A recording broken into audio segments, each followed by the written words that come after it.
My husband slid the envelope across the white tablecloth, just as his father raised a glass to his son's freedom. The table erupted in laughter, a sharp sound that sliced through the warm air. I reached for my purse to leave. My matte black card slipped from my fingers. It landed face up. The laughter continued, but a stranger at the next table froze, staring at that piece of plastic like it was a loaded gun. Nora Kingswell is the name printed on my driver's license. And for 34 years, I thought I knew exactly who that person was. But as I stepped through the heavy mahogany doors of the Briarwell dining room in downtown Pittsburgh, I felt like a ghost haunting my own life. The air inside was thick with the scent of roasted duck, pine needles, and expensive perfume. It was warm, stiflingly so, yet my hands were freezing. It was a cold that had nothing to do with the December wind outside and everything to do with the man walking 6 in front of me. Grant Merritt did not walk like a husband. He walked like a man escorting a prisoner to a hearing. He did not touch the small of my back. He did not glance over his shoulder to check if I was navigating the crowded foyer safely. He kept his eyes fixed on the mattress, his jaw set tight, avoiding my gaze as if eye contact might transmit a disease. He was waiting for a signal. I could feel it vibrating off him, a nervous energy that made the hair on my arms stand up. We were led to the private dining room at the back, the one reserved for people who wanted to be seen only by those who mattered. The doors opened, and the noise hit me first. It was not the warm buzz of a family reunion. It was the sharp performative chatter of a courtroom in recess. The room was packed. It was not just Grant's parents. There were aunts, uncles, 2 of Douglas Merritt's junior partners, and a woman I recognized as Celeste's best friend, a socialite who only smiled when she was dissecting someone's reputation. They were all there, the Merritt tribe and their hangers-on. When we entered, the conversation did not stop naturally. It cut off. 20 pairs of eyes swung toward us. They were not looking at Grant. They were looking at me. They looked at me with a mixture of anticipation and hunger, like spectators who had arrived early to get good seats for an execution. Douglas Merritt sat at the head of the table. Naturally, my father-in-law was a man who took up space as a hobby. He was holding a crystal tumbler of scotch, the amber liquid catching the light of the chandelier. He did not stand to greet me. He simply raised his glass an inch, a gesture that was less a greeting and more an acknowledgement that the entertainment had arrived. Grant pulled out a chair for me, but he did not push it in. He sat down quickly next to me, creating a distinct gap between our elbows. I placed my clutch on the tablecloth, trying to stop my fingers from trembling. "You are late," Douglas boomed. His voice was deep.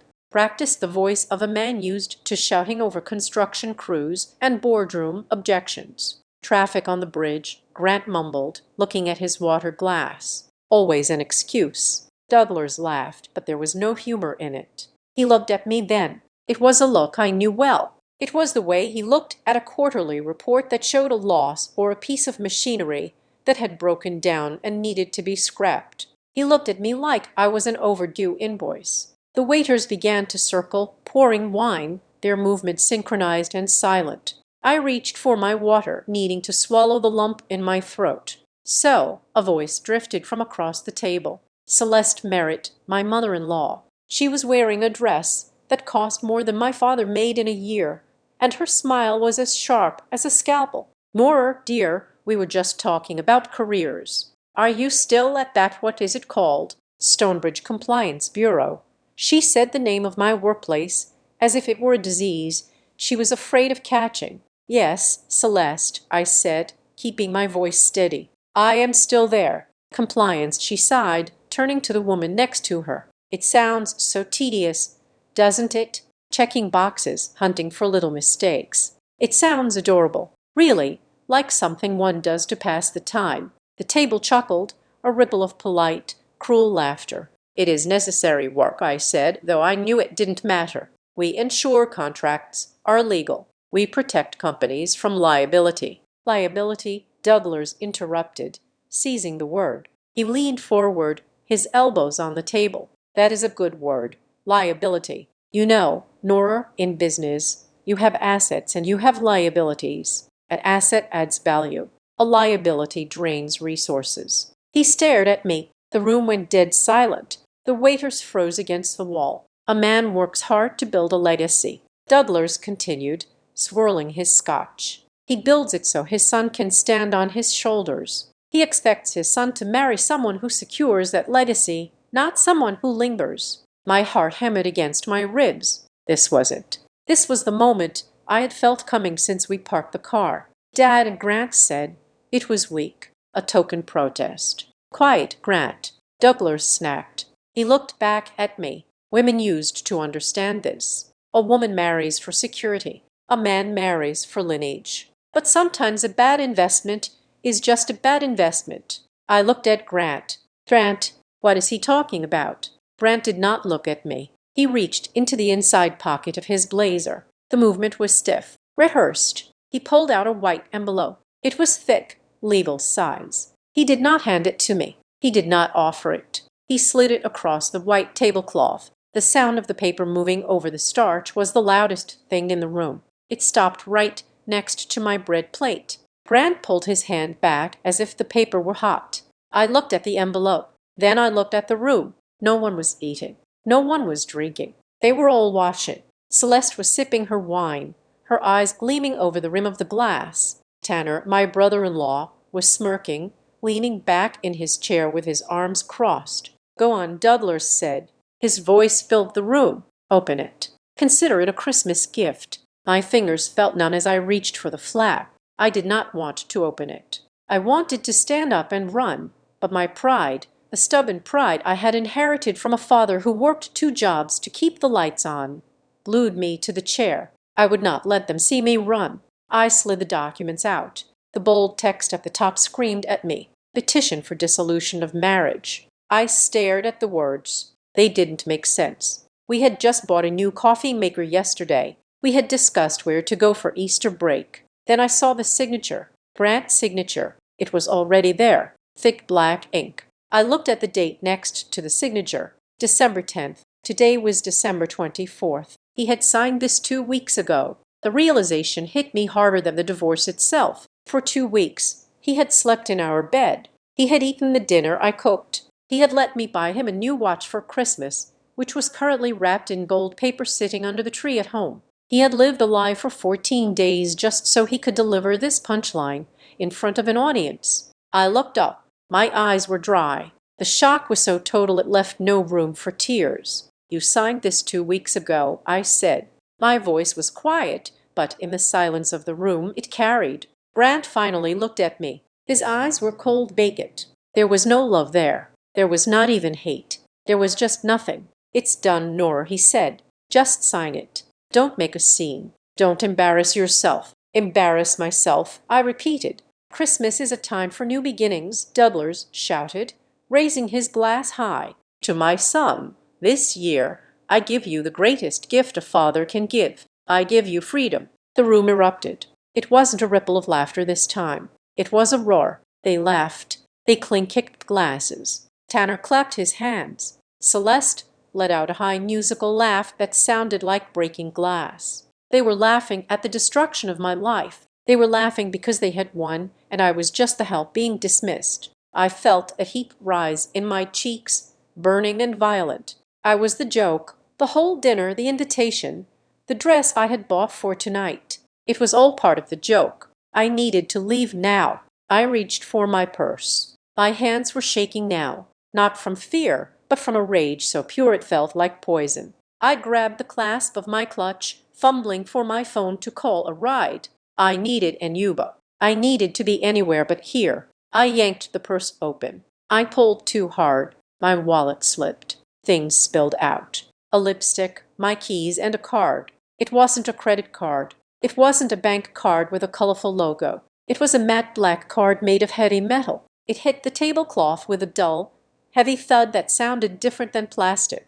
It slid across the white linen, spinning slightly, coming to a stop under the glow of the crystal chandelier. The laughter at our table was still roaring. Dudlers was telling a story about his first divorce. Grant was drinking wine, looking relieved. But at the table directly to our right, the laughter died. I froze, my hand hovering over the spilled contents of my purse. A man at the next table had turned around. He was young, perhaps in his early 30s, wearing a charcoal suit that fit him too perfectly to be off the rack. He had been in the middle of a conversation, his fork halfway to his mouth, but now he was frozen. He wasn't looking at me. He wasn't looking at the scene my in-laws were making. His eyes were locked on the matte black card sitting on my tablecloth. He stared at it with an intensity that was almost frightening. His face went pale. He lowered his fork slowly to his plate without making a sound.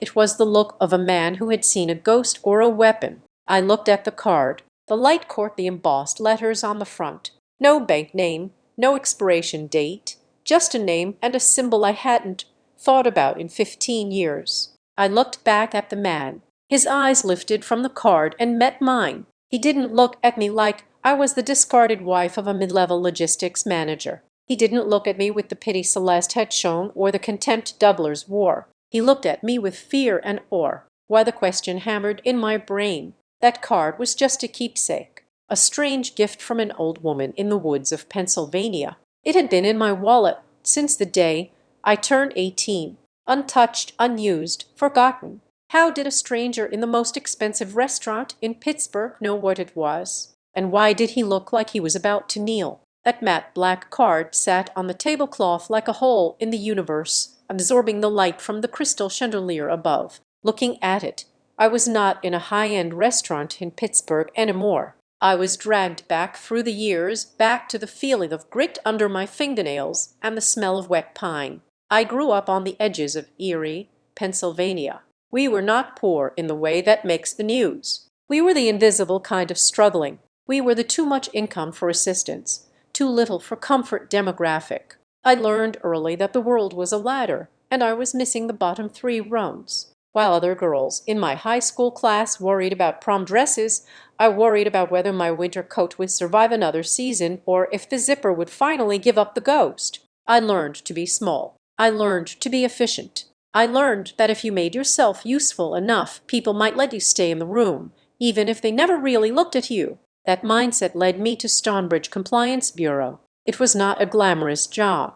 When people ask what I do, their eyes usually glaze over within 10 seconds. I am a compliance officer. I spend my days staring at dual monitors, scrolling through thousands of pages of contracts, looking for the one clause that violates a federal regulation or the one discrepancy in a vendor's shipping log. I am a professional nitpicker. In the corporate world, people like me are the immune system. Nobody notices us when the body is healthy. They only scream our names when they get sick. I lived my life in PDF files and Zoom meetings where my camera was always turned off. I was safe. I was steady. I paid my bills on time. Then I met Grant. I was volunteering at a fundraising gala for the local library, checking tickets at the door. Actually, not attending. Grant Merritt had stepped out for a smoke, looking miserable in a tuxedo that cost more than my car. He saw me shivering in the autumn chill and offered me his jacket. I hate this, he had told me that night, gesturing to the ballroom full of socialites, the peacocking, the fake laughs. It is all so exhausting. I just want something real. He seemed so different then. He seemed like a man who felt trapped by his last name, a man looking for an escape route. He looked at me like I was that escape. We fell in love fast. Or rather, I fell in love and he fell into the convenience of being adored by someone who asked for nothing. The wedding came 6 months later. It was small, mostly because the Merritts treated it less like a celebration and more like a hostile takeover they were trying to keep quiet. I remember the dinner before the wedding. Douglas Merritt had placed a document in front of me between the salad and the main course, a prenuptial agreement. It was thicker than a novel. Standard procedure. Nora, he had said, not even looking up from his steak, protects the family assets. If you are here for the right reasons, it won't matter. I signed it. I signed it because I loved Grant and I wanted to prove that I didn't care about their money. I wanted to prove I was real. Celeste had smiled then. It was the same smile she was wearing tonight. So brave, she had said, but her eyes were dead. They were the eyes of a woman watching a mouse walk into a glue trap. The erosion of my spirit didn't happen all at once. It was a slow grind. It started with comments from Tanner, Grant's younger brother. "Here comes Ms. Audit," he would say when I walked into Sunday brunch.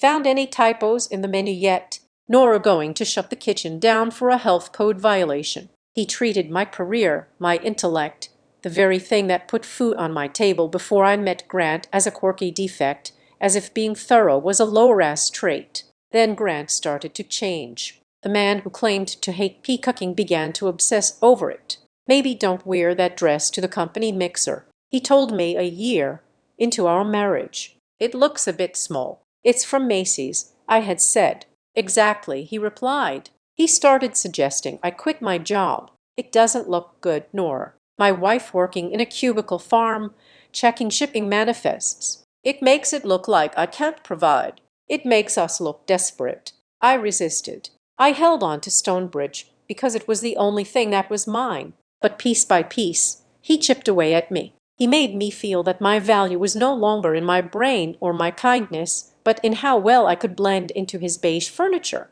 I was becoming an accessory, a silent partner whose only job was to nod and not spill the wine. And tonight was the culmination of that erasure. They thought they had finally rubbed me out completely. My eyes drifted back to the black card on the table. The memory of it hit me with the force of a physical blow. I was 18 years old. It was the day I aged out of the foster system's oversight and officially became an adult. I was sitting in a cabin deep in the woods of northern Pennsylvania, the air smelling of cedar and old paper. Will Kingswell sat across from me. I called her Aunt Willer, though we shared no blood. She was my guardian, a recluse who had taken me in when I was 12. She wore flannel shirts and chopped her own wood. She never talked about money. She never talked about family. She just taught me how to fish, how to read a balance sheet, and how to tell when someone was lying. On that last day before I packed my beat-up sedan to leave for college, she slid this card across her scarred wooden table.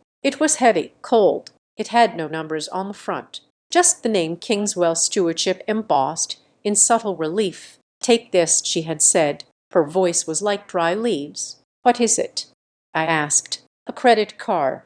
"It is a key," she said, "but it is also a burden." She leaned forward, her gray eyes piercing me. "Nora, you're going to go out into the world. You are going to meet people who will dazzle you. You are going to want to be loved so badly that you will forget who you are. Do not use this card, Ben." "When do I use it?" I asked, turning the strange metal over in my hands. "You use it when the illusion breaks," Willis said. "You use it when you are backed into a corner and you need to know who is standing there with you. Don't use it to buy things. Use it to buy the truth." She died 4 years ago. I had buried the card in the bottom of my wallet, behind my library card and my punch card for a free coffee. I had been so busy trying to be Mrs. Grant Merritt that I had forgotten I was ever Nora Kingswell. I had forgotten Willer's warning. Use it when you want to know who is real.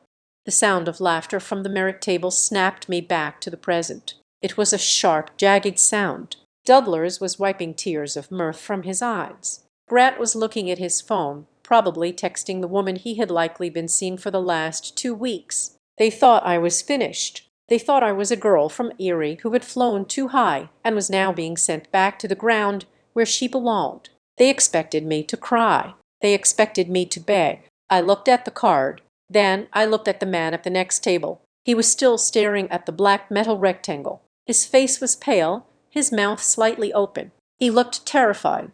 Why would a stranger be terrified of a card from an old woman in the woods? Unless Willer Kingswell was not just an old woman in the woods. A cold clarity washed over me. The trembling in my hands stopped. The shame that had been burning my face cooled into something hard and sharp. I had spent 5 years trying to be good enough for the Merritt family. I had shrunk myself to fit into their world. And for what? To be handed a divorce decree as a Christmas gag. I picked up the card. It felt heavy in my hand, heavier than it had any right to be. The man at the next table saw me pick it up. He stood up. He didn't just stand. He shot up from his chair, knocking his napkin to the floor. "Excuse me," Grant sneered, noticing the movement. "Do you mind? We are having a private family moment here."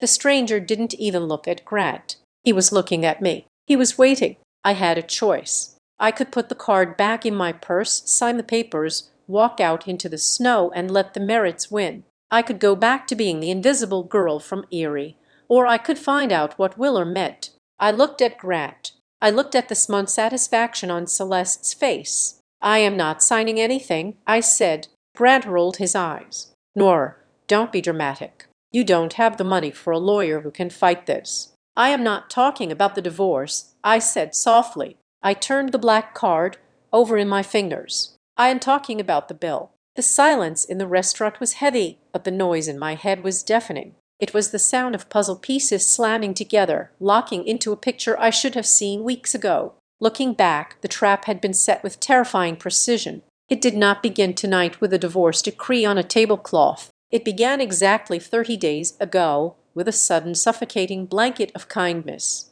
November had started with Grant bringing me coffee in bed. It was not just coffee. It was a latte from the expensive cafe 3 blocks away. The one he usually complained was overpriced. He started buying flowers. Not the gilt flowers men buy when they cheat, but thoughtful arrangements, pays, leaves. He suggested date nights. He talked about a new beginning for us. "We have been drifting, Nora," he had said one evening, holding my hand across our kitchen island. "I want to fix it. I want us to be a team again." It was smooth. It was polished. It was exactly what a starving heart wants to hear. I drank it in like water, ignoring the slight metallic aftertaste of performance. Then came the invitation from Celeste. She called me on a Tuesday afternoon. Her voice was unusually bright, lacking its standard passive-aggressive edge. "Nora, darling," she had chirped, "we are hosting a very intimate family dinner on Christmas Eve at the Briarwell,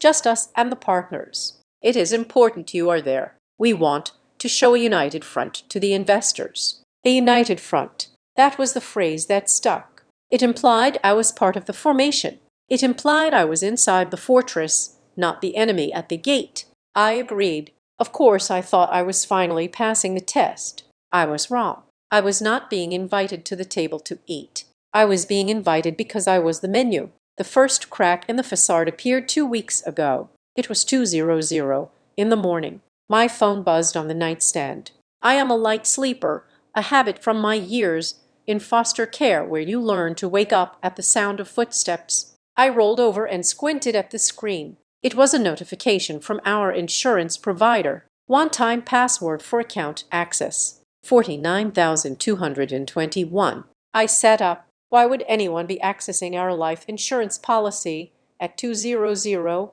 in the morning? I nudged Grant. He was dead asleep, or at least he looked like it. When I shook him, he groaned, blinking grubby. "Grant," I whispered, "did you try to log into the insurance portal?"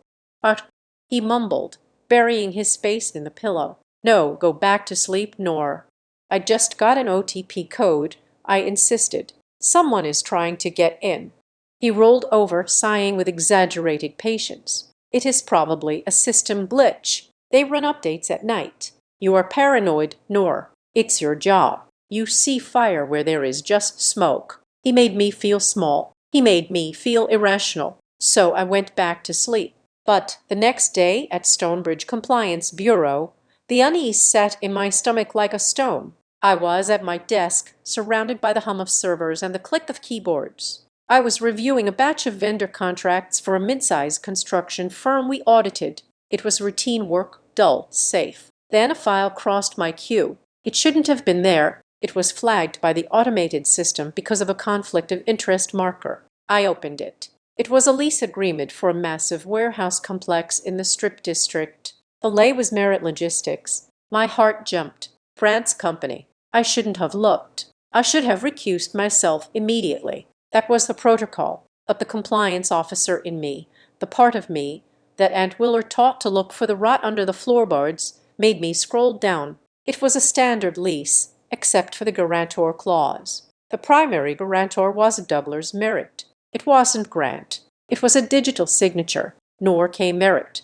I stared at the screen. The signature looked like mine. It had the same loop on the N, the same sharp cross on the T, but it was too perfect. It lacked the slight tremor of a human hand. It was a digital stamp. I checked the timestamp on the document metadata. December 10th, 11:30 in the morning. I froze. December 10th. That was the day Grant had insisted I take a mental health day. He had booked me a full-day package at a spa with a strict no-phones policy in the treatment rooms. He had been so sweet about it. Disconnect, Nora, he had said. Leave your phone in the locker. Just breathe. At 11:30 in the morning on December 10th, I was in a mud bath. My phone locked in a cedar cabinet 2 rooms away. I could not have signed this. I didn't panic. Panic is for people who have safety nets. I didn't have one. So I went into work mode. I opened the system logs. I traced the IP address of the device that had applied the digital signature. It wasn't my laptop. It wasn't my phone. It traced back to a dedicated server node within Merit Logistics HQ. They hadn't just forged my signature. They had used my digital identity, likely lifted from a previous document I had signed for the family trust, and transposed it. They were using my credit, my clean record, and my name to secure a warehouse lease worth $400,000 a year. Why the Merits had money? Why did they need my name as a guarantor? Unless they were planning to default, unless they were planning to dump a toxic asset or a debt onto someone who wouldn't see it coming until it was too late. I didn't call Grant. I didn't storm into Douglas's office. I took a screenshot. I exported the metadata log. I saved the IP trace. And I emailed the entire encrypted zip file to a private Proton Mail account I had set up years ago, one that Grant didn't know existed. I did it mechanically. Click Save, Send, delete local history. When I got home that night, Grant was cooking pasta. He looked the picture of a loving husband. He poured me wine. He asked about my day. It was quiet. I lied, sipping the wine. Just routine audits. He smiled, but his eyes were scanning me. You know, Nora, he said casually, I was looking for your car keys earlier in your purse. You carry so much junk in there. Old receipts, gum wrappers. Do you even know what is in that wallet of yours? I felt a chill run down my spine. Just the essentials, I said. Why? No reason, he shrugged. Just thinking maybe you should upgrade.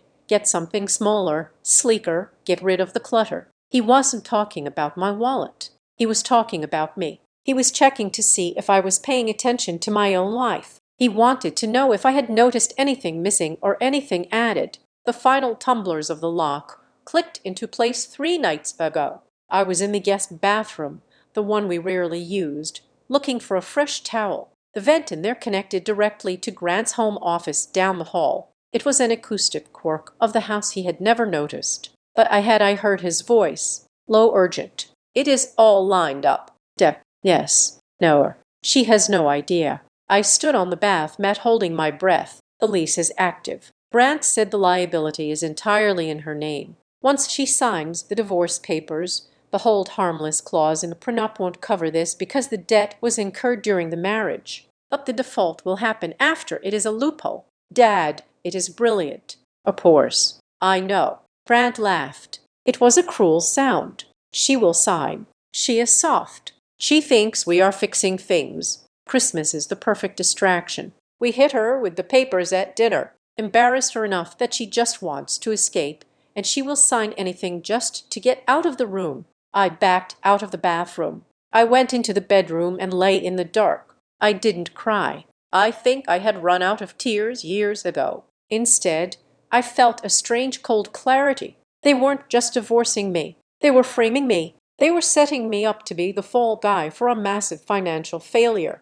They wanted to strip me of the Merit name, kick me to the curb, and leave me with a $500,000 debt that would bury me for the rest of my life. That was why Celeste was so sweet. That was why Grant was so attentive. They were fattening the pig before the slaughter. I had spent the last 3 days playing the part. I smiled. I wrapped gifts. I put on the green velvet dress they liked. I walked into the Briar Well tonight knowing exactly what was coming. Or at least I thought I did. I thought the climax was the divorce. I didn't realize the divorce was just the getaway car. Back in the present, the air in the restaurant felt thin. The laughter at the table had died down to a simmer. Dudlers was watching me, waiting for me to pick up the pen. Grant was watching the door, perhaps wondering why I hadn't run away yet. I looked at the divorce papers again, and then I looked at the black card in my hand. I looked up for the first time all night. I really looked at them. I didn't see my family.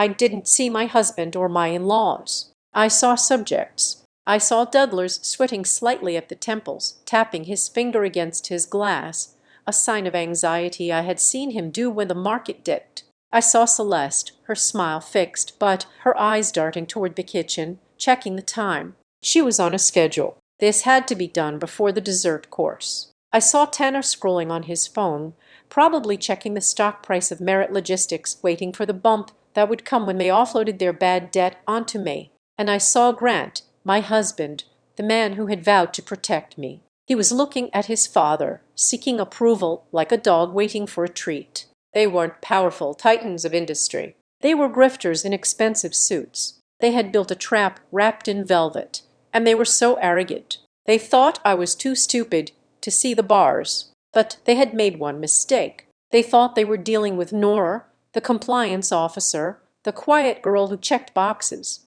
They didn't know they were dealing with the girl who had survived the foster system, the girl who learned to read a room before she walked into it. And they definitely didn't know about the man sitting at the table next to us, or the black card that was currently burning a hole in my palm. I took a deep breath. The scent of roasted duck and expensive wine suddenly smelled like rot. I wasn't going to sign, and I wasn't just going to leave. I was going to audit them. Dudler's Merritt liked to tell the story of his first dollar. He told it the way a priest recites a liturgy with solemnity and an expectation of absolute reverence. He was leaning back in his chair now, his chest puffed out, holding court over the ruins of my marriage. I started with $500 and a rusted truck. Dudler's boomed, his voice carrying easily to the corners of the private room. No handouts, no safety nets, just grit. That is what built this family. We identify value, we acquire it, and we maximize it.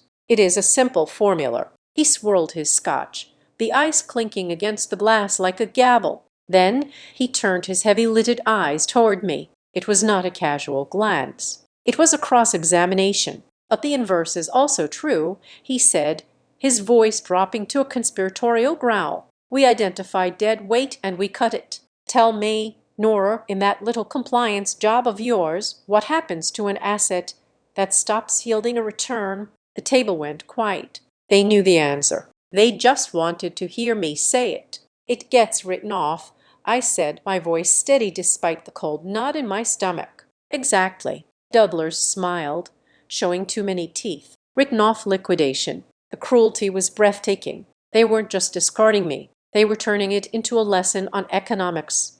I was a case study in failure. Celeste took the baton smoothly. If Dudlers was the hammer, she was the scalpel. She adjusted the diamond brooch on her lapel, looking at me with a pity that felt like acid.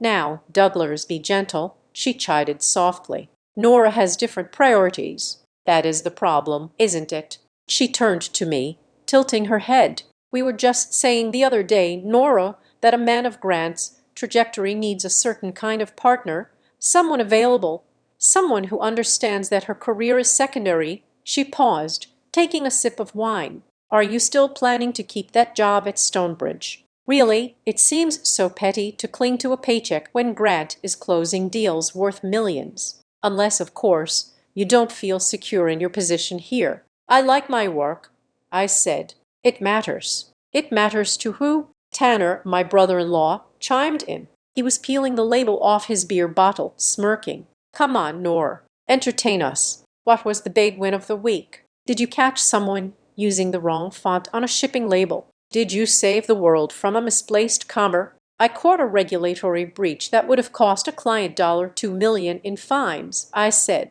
Tanner snorted. Thoring. See, this is what I mean. You bring the room down, Nora. Grant needs energy. He needs sparkle. You are just gray. The table laughed. It was a polite, devastating titter. Even the best friend of Celeste, a woman who had never spoken 2 words to me, covered her mouth to hide a giggle. I looked at Grant. He was sitting right next to me. He heard his father call me dead weight. He heard his mother call my life petty. He heard his brother call me boring. He did nothing. He didn't get angry. He didn't tell them to stop. He didn't even shift in his seat. He just stared at the centerpiece, a complex arrangement of holly and white roses, as if it were the most fascinating thing in the world. His silence was louder than Dudlers's booming voice. It was a void where my husband used to be. A heavy-set man at the end of the table, one of the senior partners at the firm, raised his glass. He was red-faced and jovial,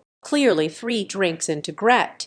He shouted, for making the hard calls. Sometimes you have to trim the sails to catch the wind. Here is to shedding the burden. Here the table chorus. My blood ran cold. Shedding the burden. They all knew. They had all known before they walked through the door. This wasn't a dinner party where a divorce happened to break out. This was a celebration of the divorce itself. I was the piñata, and they were just waiting for me to break so the candy would fall out. I needed to look away from their bloating faces. I turned my head slightly, looking toward the rest of the restaurant. That was when I saw him again, the man at the table to our right, the one who had stared at the black car. He was an anomaly in the Briar Well. Everyone else in the room was wearing their wealth-like armor, flashy watches, loud jewelry, overly tailored suits. This man was wearing a simple dark sweater and a blazer that looked soft, worn, and incredibly expensive in a way that didn't scream for attention.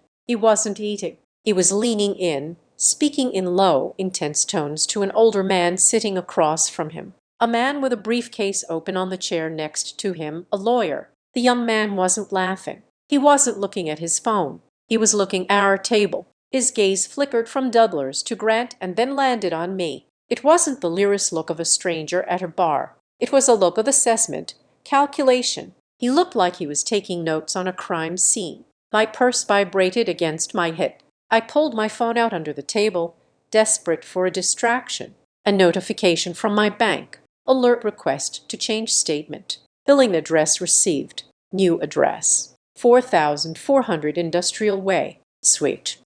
I stared at the screen. 4400 Industrial Way. That was the address of the warehouse. The one from the lease I had seen at work. The one with my forged signature. They were moving the paper trail. They were redirecting the evidence of the debt to the very location that was about to default, ensuring that when the notices came, I wouldn't see them until the sheriff showed up at my door. You see, Celeste's voice cut through my thoughts, pulling me back. She was leaning in close, her voice dripping with faux concern. It is really for the best, Nora. Once you sign the papers, you will be free of all this pressure. And honestly, it protects you, too. You don't want to be tied to Grant's complex financial structures. It is better you are clean of it. My head snapped up. Clean of it. She had slipped. In her arrogance, she had tipped her hand.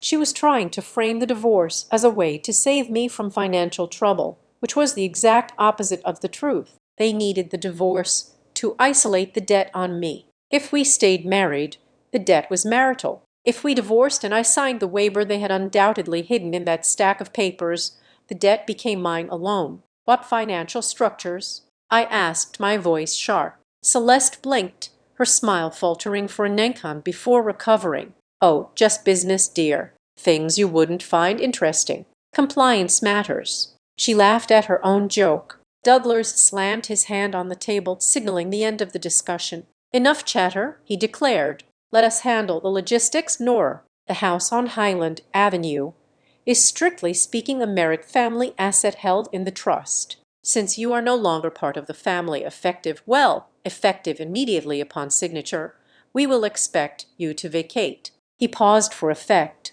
30 days seems generous, he said. Don't you think? 30 days over Christmas. Tanner laughed. Good luck finding a U-Haul. The locks will be changed on January 24th, Dudlers said, looking at me with dead eyes. Make sure you don't leave anything behind. We charge for storage. The table roared with laughter again. It was a grotesque sound, fueled by wine and the thrill of watching someone get crushed. They looked at me like I was a bub on a windshield, insignificant, messy, and about to be wiped away. I looked down at the white tablecloth. The divorce papers were there waiting, and next to them, the matte black card. It sat there like a dark star, absorbing all the ugliness in the room. At the next table, the chair scraped loudly against the floor. I looked up. The young man in the dark sweater had stood up. He was gripping his napkin in his hand, his knuckles white. He wasn't looking at his lawyer anymore. He was staring at Dudlers Merritt with a look of such pure cold fury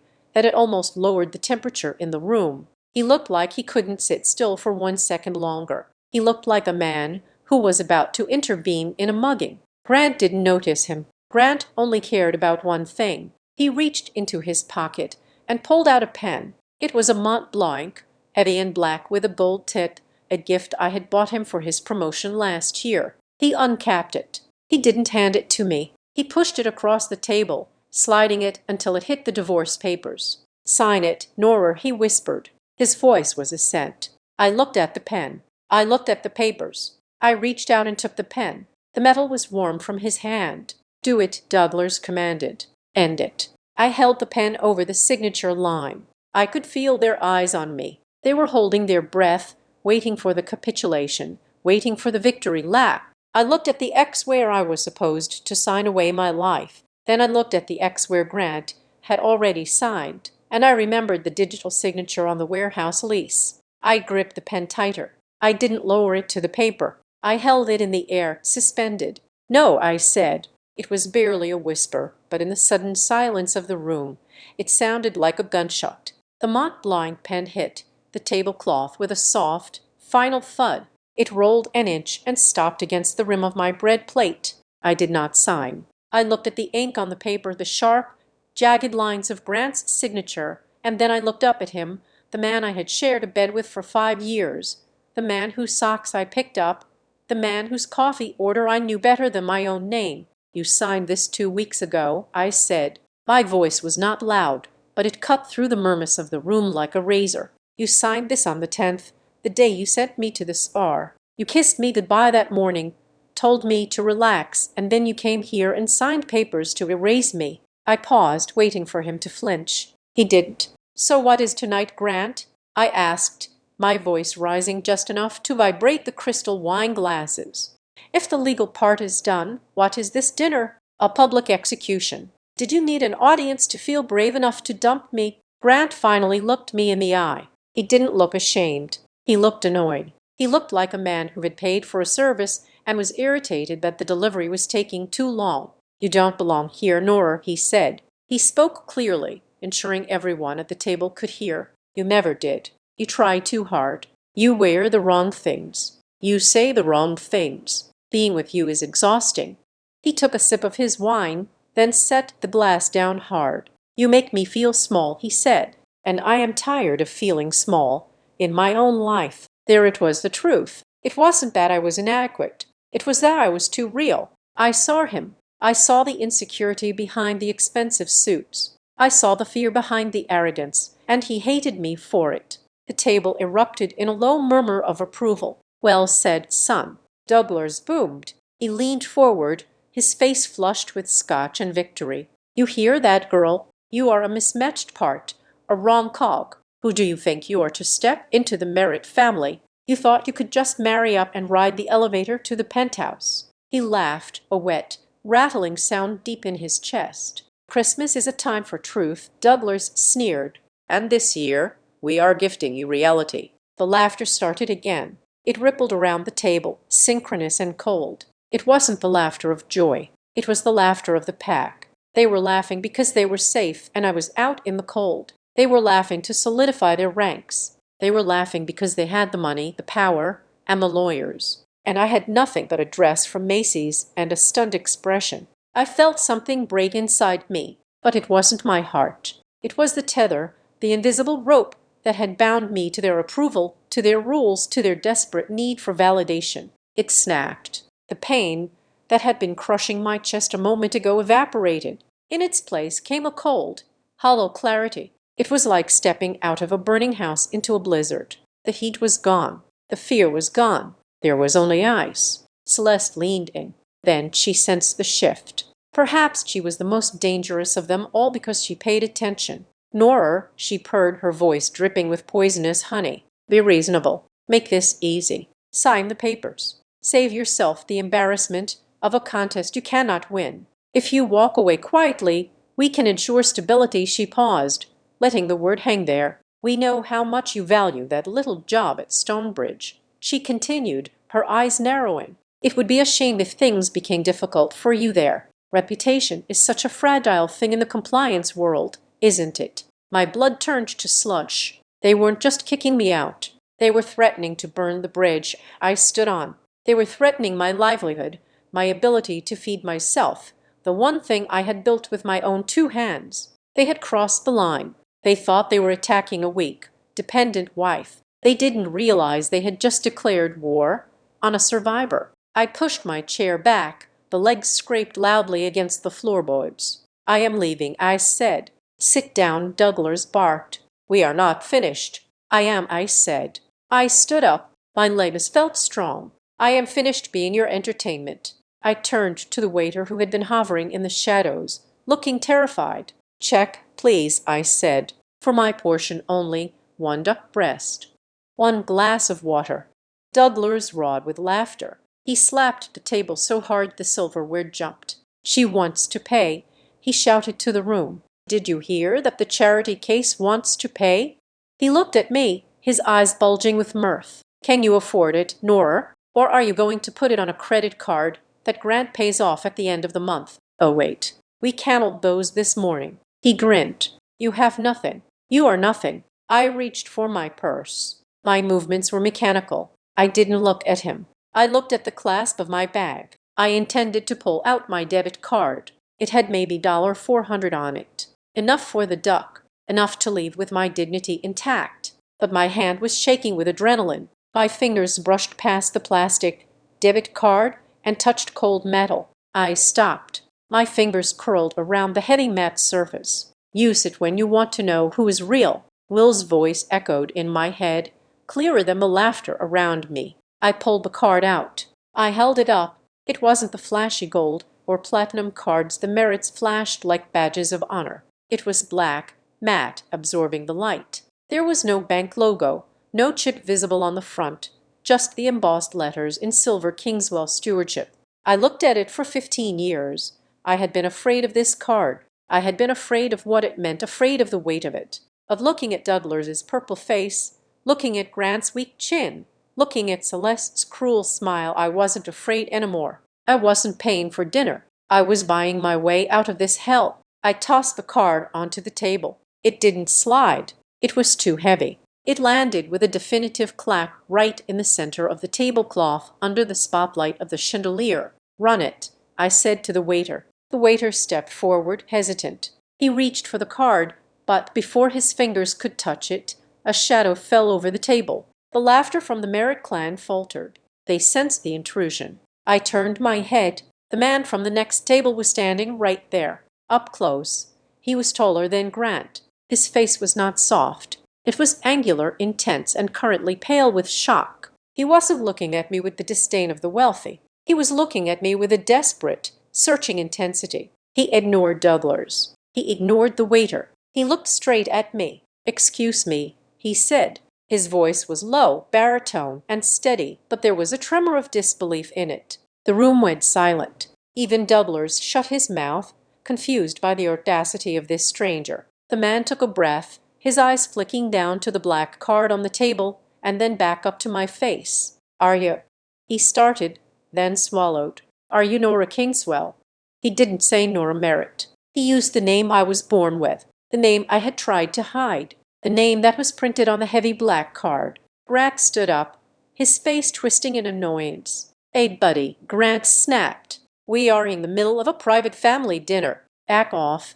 The stranger didn't even blink. He didn't look at Grant. He didn't move an inch. He just kept staring at me as if I were the only person in the room, the only person in the world. And in that silence, I saw the reflection of the card in his eyes, and I saw something else. Recognition. The stranger did not back down. He did not even flinch at Grant's aggression. He stood his ground. His hands relaxed at his sides, exuding a kind of quiet, gravitational pull that made Grant's blustering look childish. I am Julian Carrick, he said. He did not shout it. He did not say it like a challenge. He said it the way someone states the weather. A simple, undeniable fact. The name meant nothing to Grant, who only memorized the names of people who could get him better tea times at the country club. But it meant something to the gay-haired lawyer standing behind Julian. The lawyer had stopped packing his briefcase. He was standing at attention, his eyes fixed on Julian's back with an expression of terrified difference.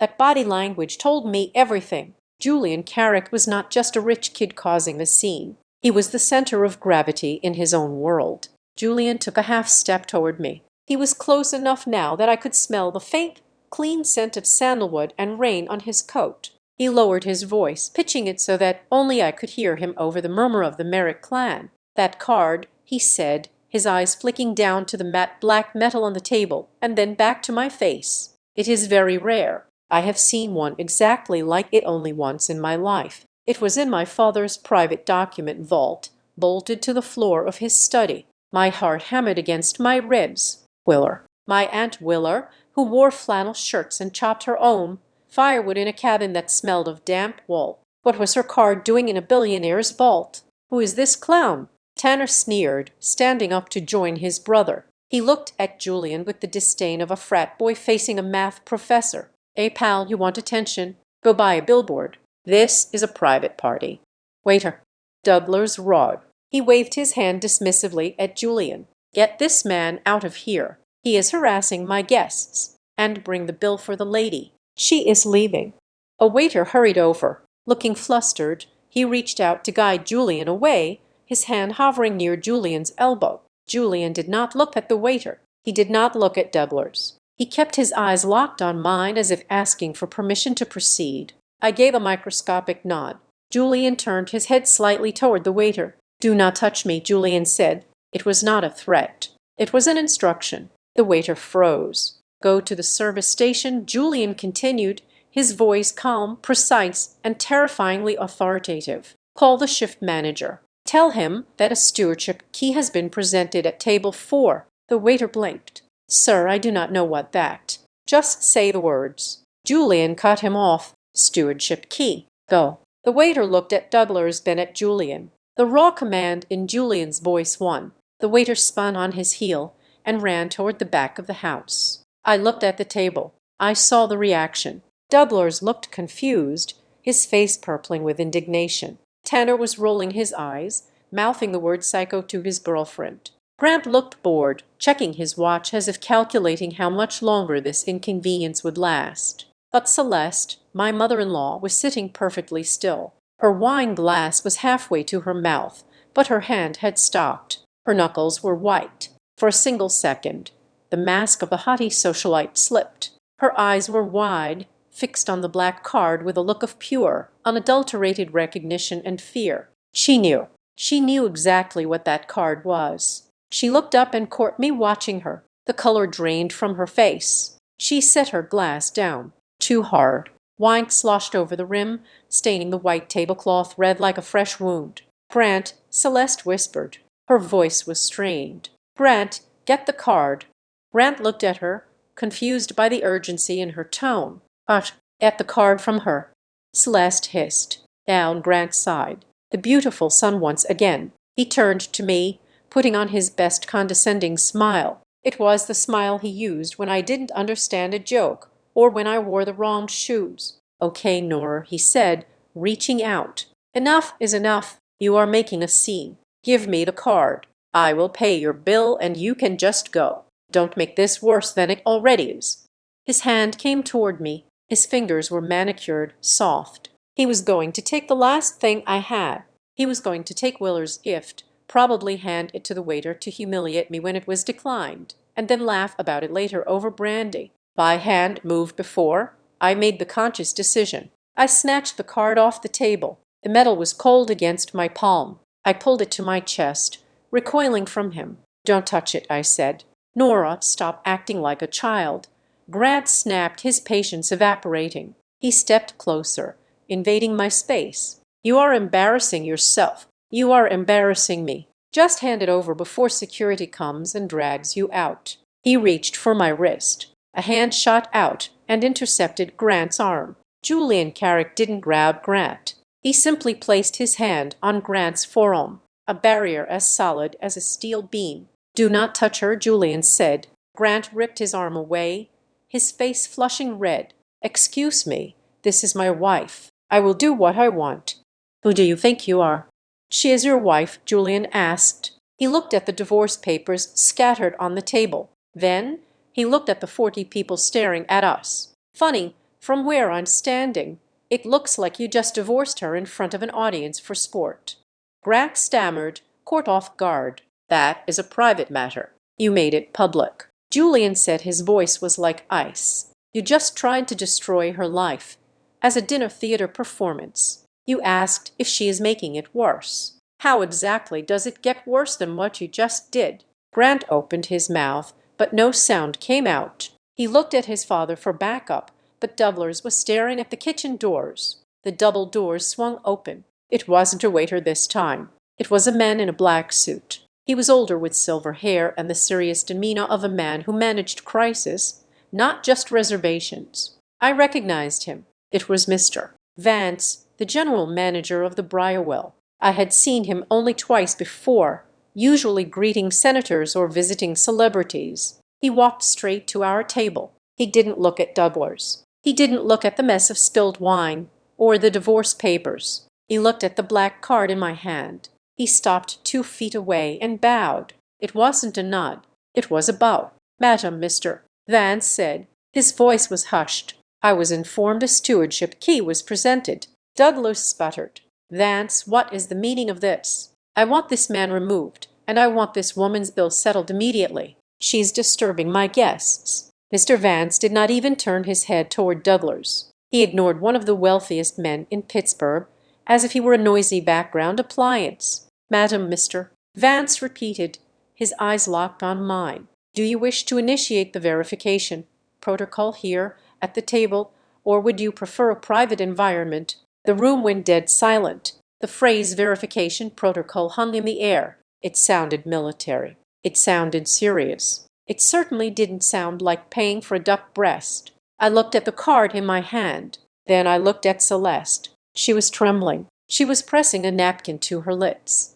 her eyes darting between me and Mr. Vance. She looked like she wanted to scream but had lost her voice. Doublers, sensing the shift in power, but not understanding the source, tried to regain control. He forced a laugh, standing up and spreading his hands. Now, Vance," Doublers said, his voice taking on an oily, conciliatory tone. "Let us not overreact. This is a family dispute. We are all emotional. There is no need to drag the restaurant administration into this. We can handle this internally." I looked at Doublers. The fear in his eyes was new. He didn't know what was happening, but he knew he was losing the room. He was trying to shrink the problem back down to size, back to a domestic squabble he could win. "Don't drag the restaurant into this." I repeated his words. I looked at Julian. He was standing beside me, not in front of me, but beside me like a guard dog, like a partner. He nodded once, a small sharp motion. I turned back to Mr. Vance. "Private room," I said. Mr. Vance nodded immediately. "Of course. Please follow me. We will use the executive suite." He gestured toward the far end of the restaurant, toward a door that looked like part of the wall paneling. "Wait." Grant lunged forward. "Nora, you can't just walk away. We are not done. You have to sign the papers." Julian stepped between us. He didn't touch Grant this time. He just occupied the space where Grant wanted to be. "She's done listening to you," Julian said. I didn't look back at Grant. I didn't look back at the table of people who had spent the last 2 hours laughing at my expense. I clutched the black card, my key, and followed Mr. Vance. Julian walked beside me. He matched my pace. As we crossed the dining room, I felt the eyes of every patron on us. But for the first time in 5 years, I didn't feel like shrinking. I felt the floorboards solid under my feet. Mr. Vance opened the hidden door. It revealed a plush, silent corridor. I stepped through. Julian followed. The heavy door clicked shut behind us. The sound of the restaurant, the clinking silverware, the murmurs, the high-pitched laughter of the Merritt clan was instantly cut off. It was as if someone had hit the mute button on the entire world I had just left behind. I was standing in the quiet, and for the first time all night, I could breathe. The executive suite was quieter than a tomb. It was a small room lined with dark wood and dominated by a polished oval table. Mr. Vance closed the heavy soundproof door, locking out the noise of the dining room and the chaos of the Merritt family. He moved with the solemnity of a priest handling a relic. He walked to a side console and opened a hidden panel revealing a device that looked nothing like a standard credit card terminal. It was a flat obsidian slab with a biometric scanner. "Please," Mr. Vance said, gesturing to the device.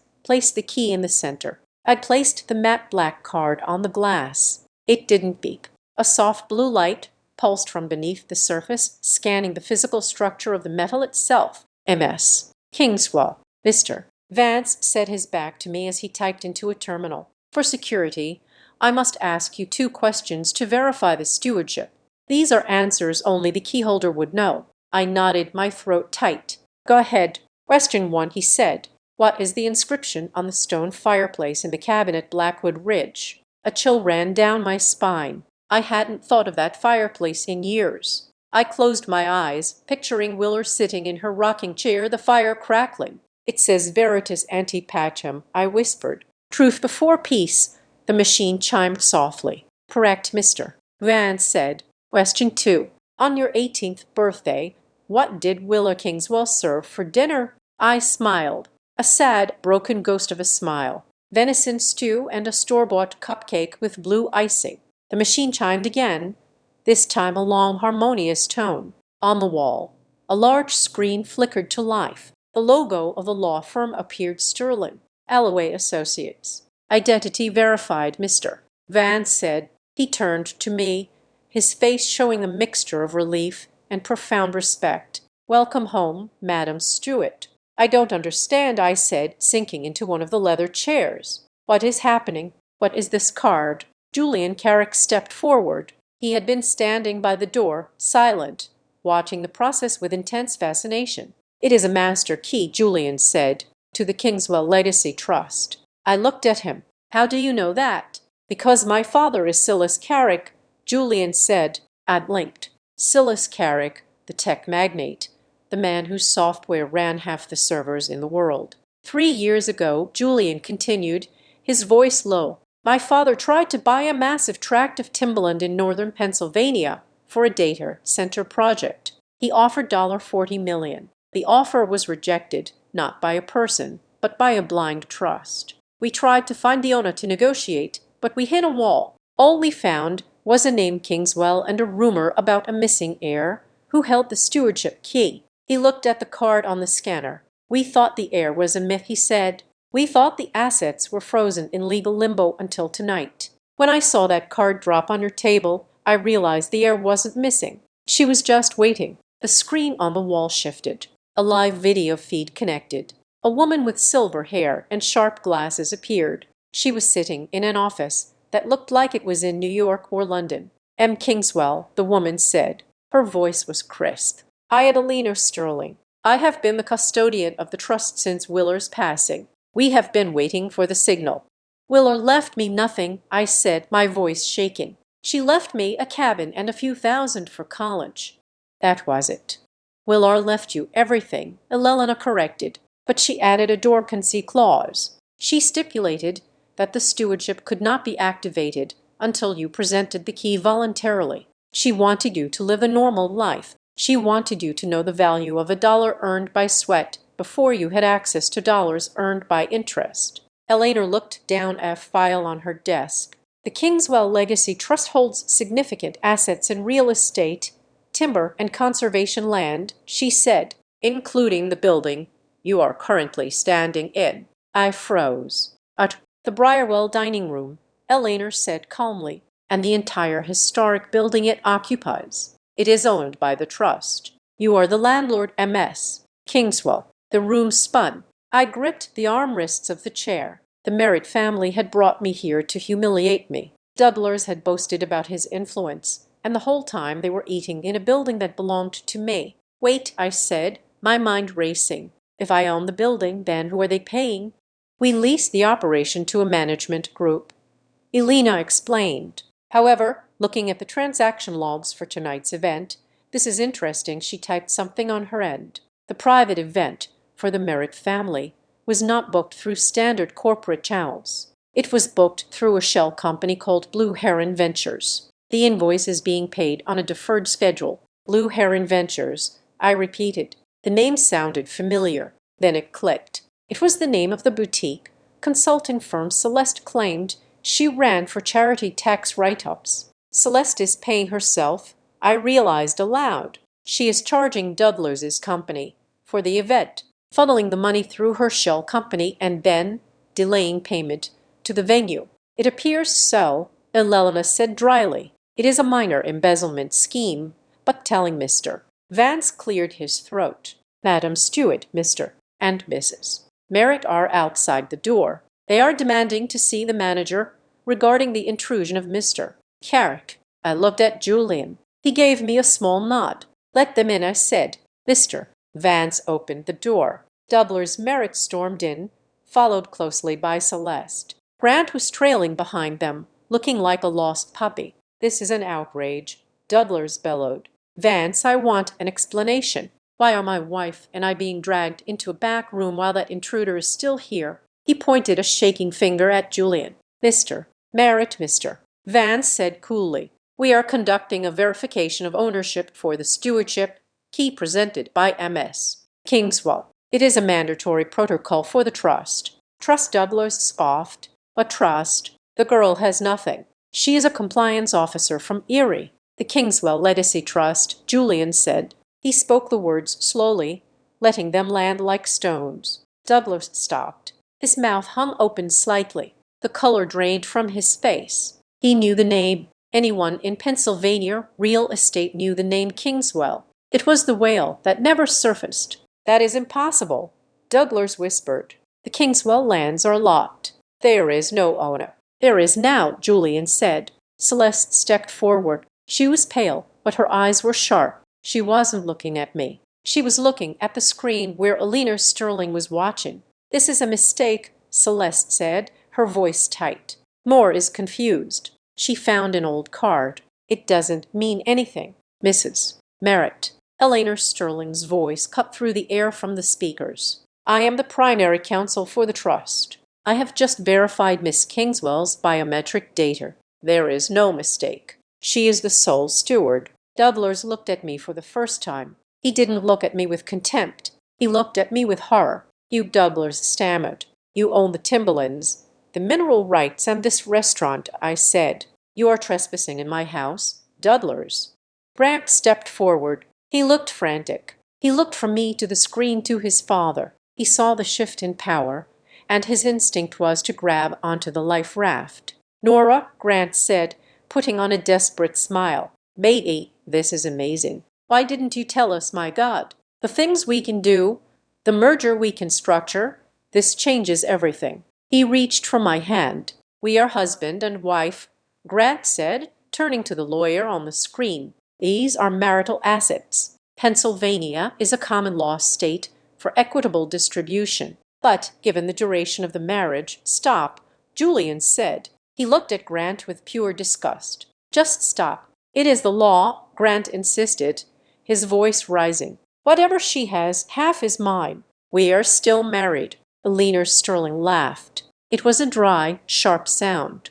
Mr. Merritt, Elena said, I suggest you read the prenuptial agreement you forced Ms. Kingswell to sign. Grant froze. But Section 4, Paragraph B. Elena recited from memory. Any assets acquired by either party via inheritance, trust, or gift during the marriage, or revealed to be pre-existing holdings are strictly excluded from the marital estate. It was a clause your father insisted on inserting to protect his money from Nora. Ironically, it now protects Nora's money from you.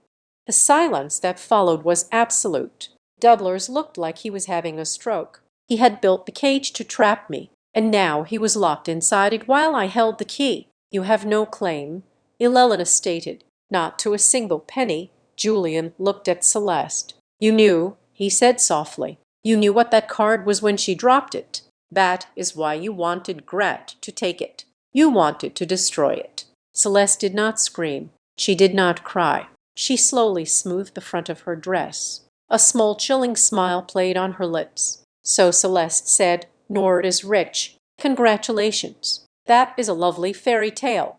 She looked at me. Her eyes were dead. But wealth requires a clean record to manage, doesn't it? Celeste asked. It requires a person to be solvent, trustworthy, not someone under investigation for corporate fraud. I felt a cold knot form in my stomach. Mr. Vance stepped forward again. He was holding a new envelope. It wasn't the white envelope of the divorce papers. It was a yellow urgent mailer that had been scanned into the system. MS. Kingswa. Vance said while we were verifying your identity. The system flagged a priority alert from the credit monitoring service linked to the trust security profile. This came in 10 minutes ago. I took the envelope. I opened it. It was a notification of a default judgment warning regarding the lease agreement for 4,400 Industrial Way. Guarantor Nora K. Merritt outstanding liability $450,000 and below. That a second notification suspicious activity report filed by Stonebridge Compliance Bureau. Subject Nora Merritt allegation internal data theft and digital forgery. I looked up. Celeste was smiling. They had timed it perfectly. They knew I wouldn't sign the divorce papers easily. They knew I might fight. So, they had already pulled the trigger on the frame-up. They had used my digital identity to guarantee the warehouse lease. And they had used my login at work to plant evidence of data theft. If I was convicted of fraud or if I was buried in debt judgments, the trust protocols might suspend my stewardship. Willer had strict rules about moral conduct. If I was a felon, I couldn't hold the key. You see, Celeste said, her voice light and airy. It doesn't matter if you own the building, Nora. If you are in prison for fraud, you can't collect the rent. Douglas seemed to recover his composure. He straightened his jacket. You are in a lot of trouble, Nora. Douglas said, maybe we can help. If you sign the divorce papers and perhaps a power of attorney granting grant control of your affairs while you sort out these legal issues, we might be able to make the charges go away. It was extortion, pure and simple. They weren't afraid of the trust. They were going to try to steal it. I looked at the notifications in my hand. Then I looked at Julian. He looked furious. He looked like he wanted to tear the room apart. But I wasn't furious. I was cold. I turned to Mr. Lance. Please escort these people out of my building. If they refuse, call the police and report them for trespassing. Nora Grant shouted. You can't do this. Get out, I said. Mr. Vance opened the door and signaled to two large security guards who had materialized in the hallway. Douglas and Celeste looked at each other, realized they had pushed too far for the moment, and turned to leave. Grant lingered for a second, looking at me with a mix of greed and fear before following his parents. The door closed. The room was quiet again. I looked at the yellow envelope, the debt, the fraud accusation. It was a mess, a calculated, destructive mess. Julian turned to me. We can fight this, he said. My father's lawyers are the best in the world. We can prove it was a setup. I know, I said. I walked to the window of the private room, looking out at the snow falling on the streets of Pittsburgh. I saw the Merritt family walking out of the front entrance below, huddled against the cold, arguing with each other. They thought they had checkmated me. They thought that by dirtying my name, they could force me to hand over the keys to the kingdom. I turned back to Julian. They made a mistake, I said. What mistake? Julian asked. They think they are divorcing a wife, I said. They don't realize they just declared war on a compliance officer. I held up the yellow envelope. They didn't just want to leave me, Julian, I said. They wanted to use me. They wanted to wear my skin to hide their crimes. I looked at the black card on the table. They want a villain, I asked. Fine. I will show them what happens when the person who knows where all the bodies are buried decides to pick up a shovel. I walked out of the briar well into the biting cold of a Pittsburgh December. I did not look back. I did not wait for an Yuba. I walked 3 blocks to a parking garage where my 10-year-old sedan was parked, the engine protesting as I turned the key. I drove straight to the house on Highland Avenue. I didn't expect a warm welcome, but I expected entry. I was still legally the resident.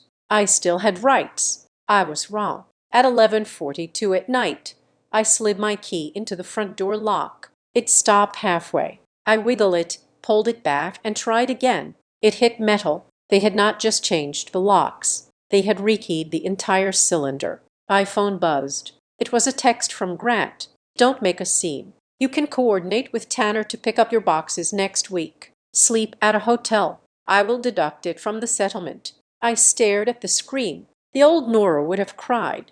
The old Nora would have pounded on the door and begged to be led into the warmth. The new Nora took a step back. I opened the camera app on my phone. I took a photo of the key jammed in the lock. I took a photo of the dark house. Then I took a screenshot of Grant's text message, ensuring the timestamp and his name were clearly visible. This was a rejection. It was an illegal eviction. And in the state of Pennsylvania, that was an actionable tort. I saved the images to 3 different cloud drives. Then I got back in my car. I did not go to a Motel 6. Julian Carrick had given me an address before I left the restaurant. It was not the Ritz-Carlton. It was a boutique hotel in the Strip District, the kind that didn't have a sign out front, just a heavy steel door and a keypad. It is owned by a subsidiary of my father's holding company, Julian had told me, handing me a slip of paper with a code. It is not luxury. It is secure. No press, no merits. I checked in under the name Willer Kingswell. The room was modern, gray, and silent. I didn't sleep. I sat by the window, watching the snowfall, my laptop open, the black card sitting on the desk next to me like a loaded weapon. By 7:00 the next morning, revenge was no longer an emotion. It was a checklist. I started with the banks, using the verification codes Elena Sterling had provided the night before. I logged into the credit monitoring services that the trust paid for. The damage was worse than I thought. There were 3 inquiries on my credit report in the last 48 hours. One for a high-limit credit card, one for a vehicle lease, and the big one, the commercial lease guarantee from Merit Logistics. I didn't panic. I opened a new spreadsheet. Column A, date. Column B, activity. Column C, evidence of fraud. I logged the IP addresses. The credit card application had been submitted from a computer at 1400 Highland Avenue, my house, at 2:00 in the afternoon on a Tuesday. I checked my work calendar. I was in a compliance seminar on Zoom at that exact time. I downloaded the Zoom attendance log. I was building a wall brick by brick, fact by fact.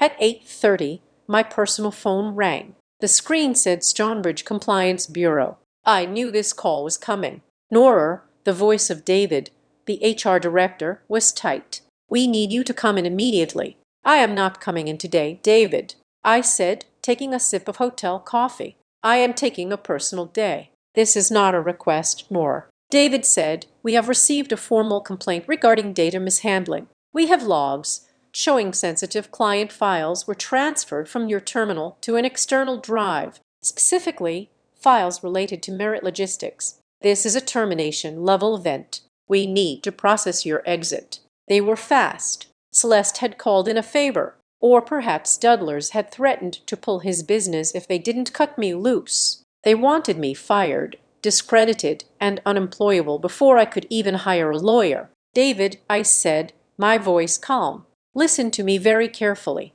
I did not transfer those files to an external drive. I transferred them to a secure whistleblower archive."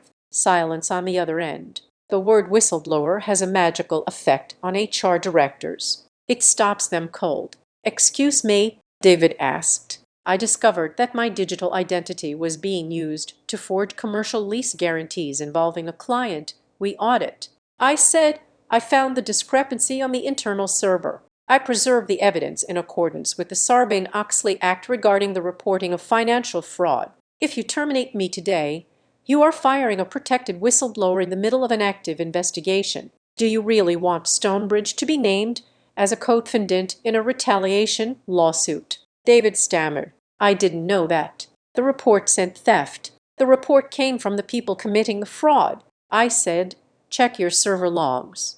David, check the MAC address of the machine that accessed the files. Then check my badge in Times. I am sending you a zip file right now. It contains the metadata proving the signatures are forgeries. I am placing myself on unpaid administrative leave effective immediately to assist in the investigation.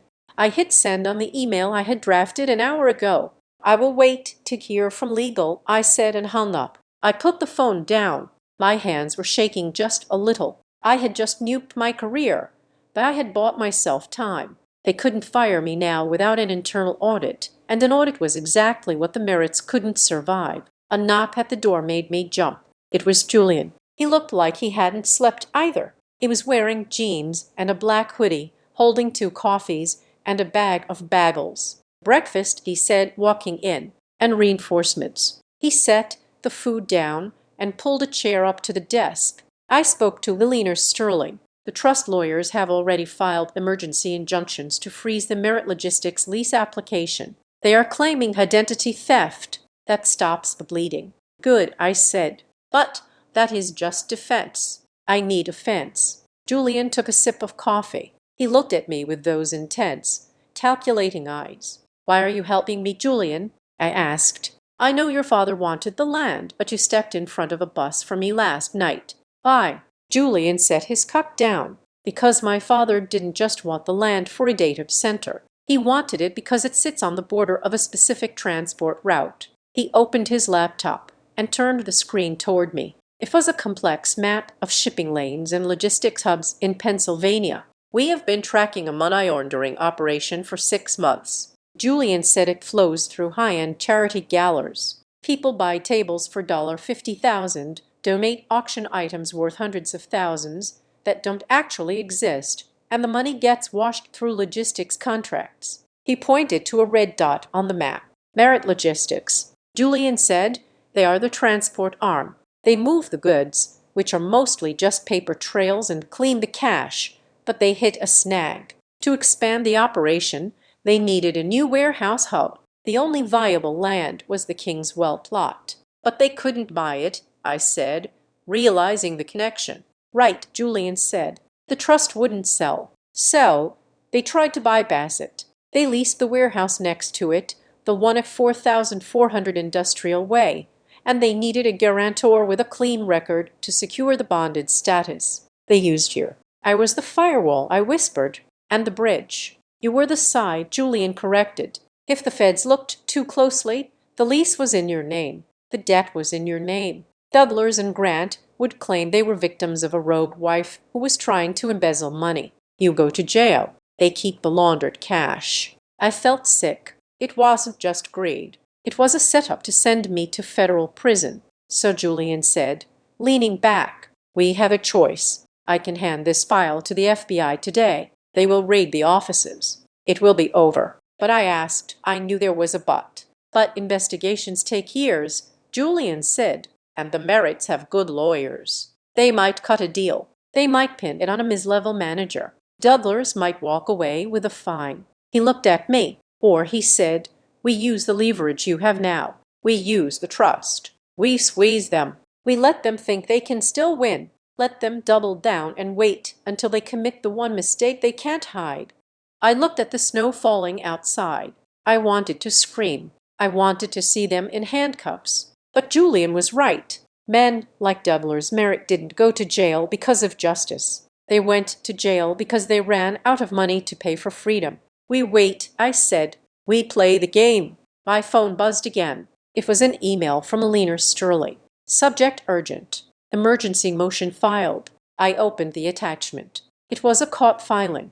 Time stamp 20 minutes ago. Petitioner Celeste Merritt. Respondent: the Kingswell Legacy Trust Motion, Emergency Guardianship, and Asset Freeze. I read the summary. Celeste was claiming that I was mentally unstable. She cited erratic behavior at the dinner. She claimed I had been groomed and manipulated by a predatory third party, Julian, to access funds I did not understand. She was asking the court to freeze the stewardship and appoint Grant as my temporary guardian to protect the assets. She was trying to have me declared incompetent. "She is fast," Julian said, reading over my shoulder. "She is trying to cut off your access to the money before you can use it to fight them." "She thinks I am weak," I said. "She thinks I am the same girl who sat at her table and was afraid to use the wrong fork." I stood up and walked to the window. The city below looked gray and cold. But for the first time, I didn't feel cold. I felt a fire burning in my chest, steady and controlled.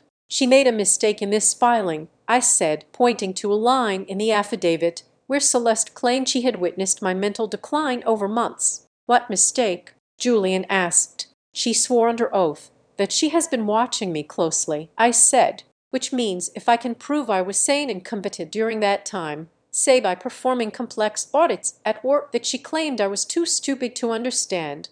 Then she just committed perjury. I turned to Julian. Get the lawyers ready, I said. We are not just going to oppose this motion. We are going to let her argue it in open court. I want her to say these lies on the record. You want to bait her? Julian smiled. No, I said I want to feed her. I want her to think she is winning right up until the moment she chokes. I looked at the black card on the desk. She is not afraid that I am rich. Julian, I said quietly, if I were just rich, she could handle me. She could charm me or sue me. I picked up the card and slipped it into my pocket. She is afraid because she knows I'm awake, and she knows exactly what I saw while I was sleeping. The war did not start with a bang. It started with a whisper campaign that moved faster than a fiber optic cable. By 10:00 the next morning, my phone was not just ringing. It was vibrating itself off the hotel desk. I made the mistake of opening a local society blog, the kind that usually chronicled charity galas and debutante balls. The headline was not subtle. The gold digger of the Iron City. How a compliance clerk seduced a billionaire's son and crashed a Christmas dinner. The article was a masterpiece of fiction. It claimed that Grant had been trying to quietly and amicably end a loveless marriage, only for me to stage a dramatic scene with my secret lover, Julian Carrick. It painted me as a manipulative opportunist who had been plotting to seize the Merrick family assets for months. It insinuated that the Kingswell Trust was a fabrication, a con job orchestrated by Julian to humiliate a respectable family. They are controlling the narrative, Julian said, pacing the small hotel room. He threw a copy of the morning paper onto the bed. Celeste is calling in every favor she has owed since 1995. She is trying to destroy your credibility before we even step into a courtroom. It is smart, I said, staring at the screen. I felt a strange detachment, like I was auditing a file belonging to a stranger. If she paints me as a fraud, the judge will be prejudiced before I even open my mouth. She is attacking the witness. My phone buzzed again. This time it wasn't the press. It was Mr. Vance from the Brywell. Madam Stewart. His voice was clipped. I thought you should know. Douglas Merrick called the restaurant 10 minutes ago. He demanded to speak to the ownership group. When I informed him that you are the ownership group, he threatened to launch a boycott. He said he would ensure no one in the Pittsburgh Business Council ever eats here again. Let him try, I said. I told him that we are currently booked solid until March. Vance replied, a hint of satisfaction in his voice. He did not take it well. He hung up. But, madam, he sounded desperate.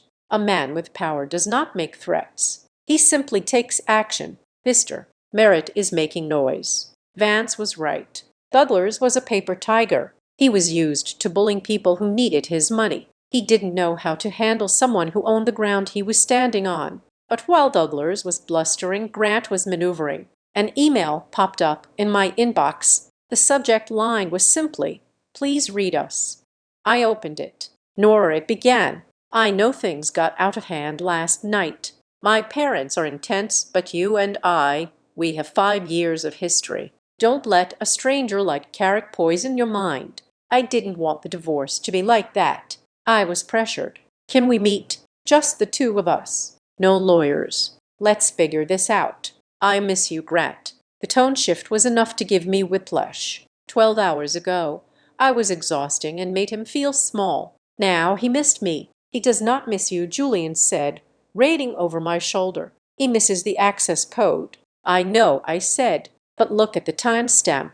He sent this 5 minutes after the news broke about the trust's value. I closed the laptop, but something nagged at me. Grant's sudden desperation wasn't just about greed. It felt like damage control. I reached into my bag and pulled out the divorce papers, the ones Grant had slid across the table, the ones I had refused to sign but had scooped up along with the black card. I laid them out on the hotel desk. What are you looking for? Julian asked. Grant said he signed these 2 weeks ago, I said, flipping through the pages. Standard dissolution, division of assets, waiving alimony. I scanned the boilerplate text. It looked standard. Then I got to the last page, an addendum stapled to the back titled Mutual Release of Claims. It looked like a standard clause where ex-spouses agree not to sue each other for emotional distress. But I was a compliance officer. I didn't read the titles. I read the fine print.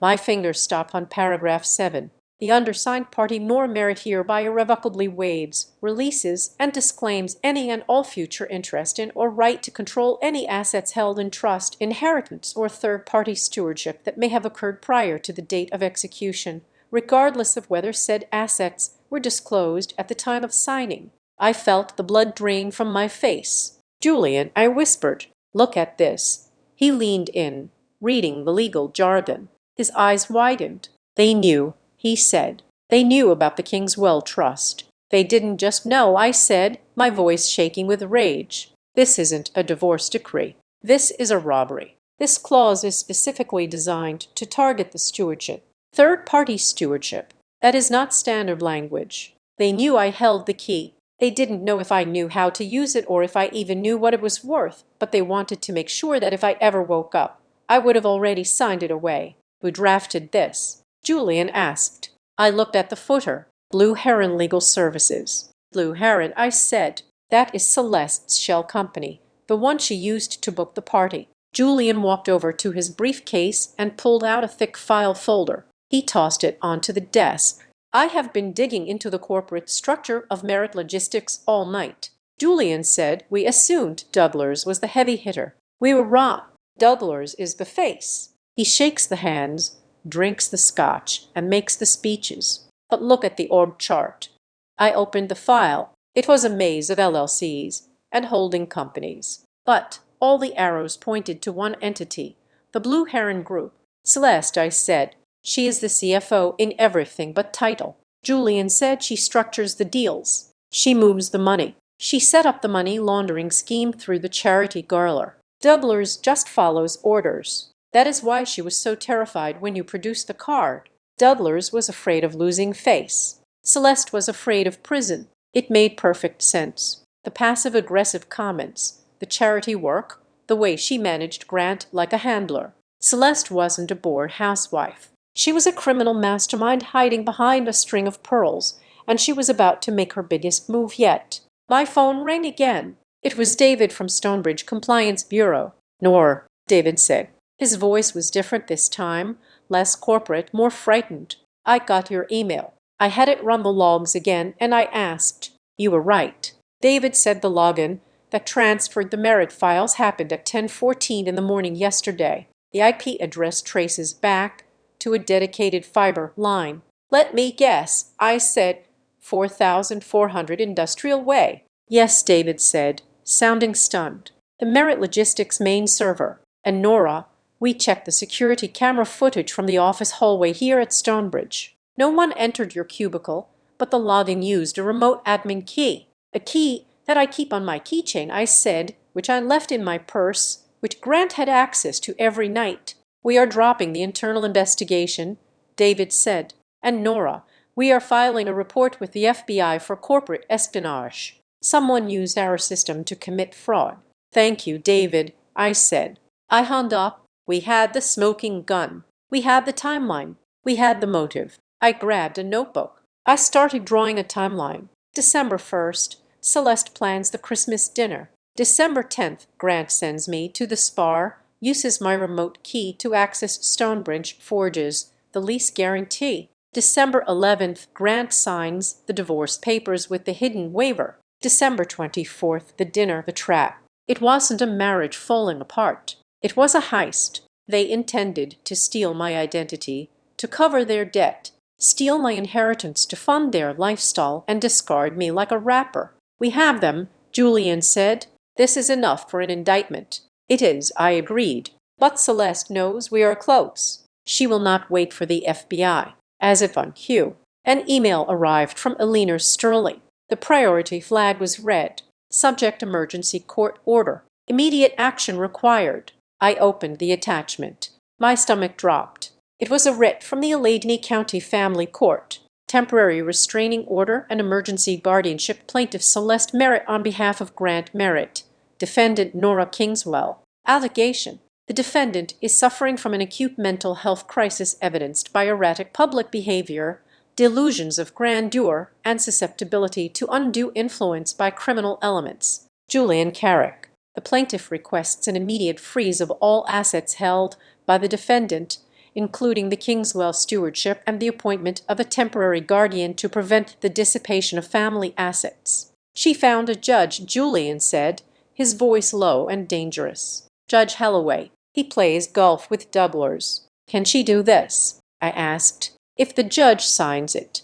Yes, Julian said. They can freeze the trust. They can lock you out of the accounts. They can strip you of the stewardship key before you spend a dime on your defense. It is a temporary order, but temporary can last months. By the time we fight it, they will have shredded the evidence at Merit Logistics. I looked at the document. It was a masterpiece of gaslighting. They took my silence, my patience, my trauma, and twisted it into symptoms of insanity. The hearing is tomorrow morning, Julian said.